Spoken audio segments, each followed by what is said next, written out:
Survivors we are, survivors we are. Are you ready for the journey?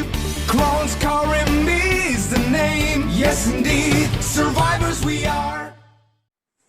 Hi, Clarence Karim here, just to let you know I am feeling a bit better. Yesterday was a little bit of a tough one for me. I did have to sort of rest a lot. It was mainly my head that was hurting me a lot. That was all, a thumping great big headache. It's still there sort of underlying, but a lot better than it was yesterday. And obviously when you're not well, everything can kind of snowball and you can feel the effects of things. But nonetheless, a little better today, a little brighter. But yeah, over the last few days we've been talking about things to watch out for, things that you've been through with regards to your autoimmune problems or digestive disorders, or basically any kind of chronic illness or something you're living with. We talked about grieving for something that we've lost and trying to focus on what we are now and owning it, feeling too tired to deal with something. And today, which was supposed to be yesterday, but now it's today, it's about wondering whether or not food will make you sick. Now, I can only speak for myself, and that's why we're on this journey, right?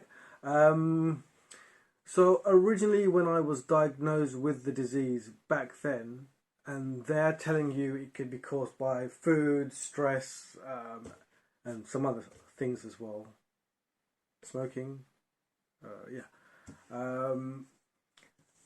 so we looked at the food thing. So I noticed that at that point, because my gut wasn't quite right, I still hadn't had the surgery yet. So basically what was going in had to go through that process and come out the end.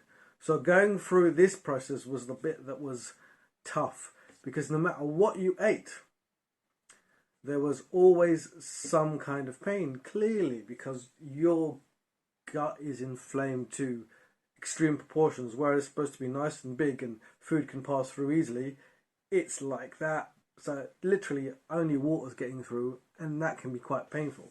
But nonetheless, you need to eat. The doctors are saying, have the insures, have the nutritional supplements, but you need to eat. You need to try and get yourself back to a manageable weight, because I was, just skin and bones.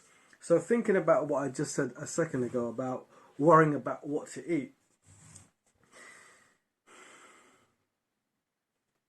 food wasn't going in, is what it was. So I didn't have any kind of order or method of doing things. It was basically, let's try this and see what happens. It was too early for me to actually have a good way of working stuff out. If it was me now, back with my brain now, back then, it would have been so methodical, so flowchart. I am who I am today because of those days. More organised because I've lived through chaos. Wow, there you go. I'm organised now because I lived through chaos. So like I said, there was no specific way of doing stuff. I'm getting up, I'm having my breakfast, and I'm in pain. So I managed to whittle out things like cereals and fruits after a long time to say these things aren't great for me. Porridges and all that kind of stuff. So it turned out that I can have eggs with some breads, and as long as you can chew them and have no bits in your mouth, you can swallow them down, it should go through. So I was basing a lot of things on the reaction of my gut and how it felt going down. But that was like I said, the way that I was thinking back then. And again, I wasn't too focused on nutritional value at this point. It was basically trying to find things that wouldn't exacerbate my gut. So maybe that's something we can do or think about. But because there was no order, this is the problem, because there was no order back then, a little bit like this dialogue actually, there doesn't seem to be an order to it. Because there was no dialogue, because there was no order to what it was that I was doing, I was kind of winging my way through it. I mean, ultimately I did find out what was right and what was wrong, but at the time it was very sporadic, very thingy, but that was my journey, that's what I had to go through. Things like red meat, great. If I had to chew it, if I had to fight with something in my mouth became my test. If I had to put something in my mouth, chew it up, and I'm there for ages, and I've got to swallow this, what do you think my gut's doing? That's what I told myself, and it worked. So it got to this point where I could eat everything But I had to blend it down first. And if I blended it and I put it in my mouth, if I felt I had to chew something, figure out what it is I'm chewing and then try and eliminate that from my diet.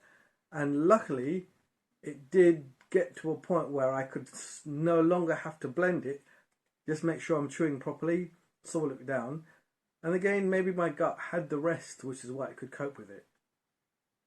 But yeah, that's literally what I had to do. So that's the thing. We all have to follow this kind of journey, well or unwell, digestive or undigestive. If you find something doesn't quite work with you, or you don't quite feel yourself, or something's not right, and you have to keep looking at that.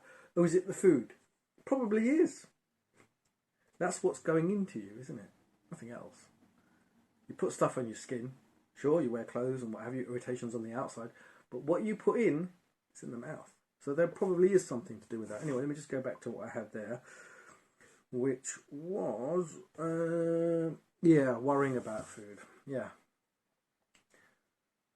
If you've got some kind of method to a madness, then it eliminates the need or the want for worry.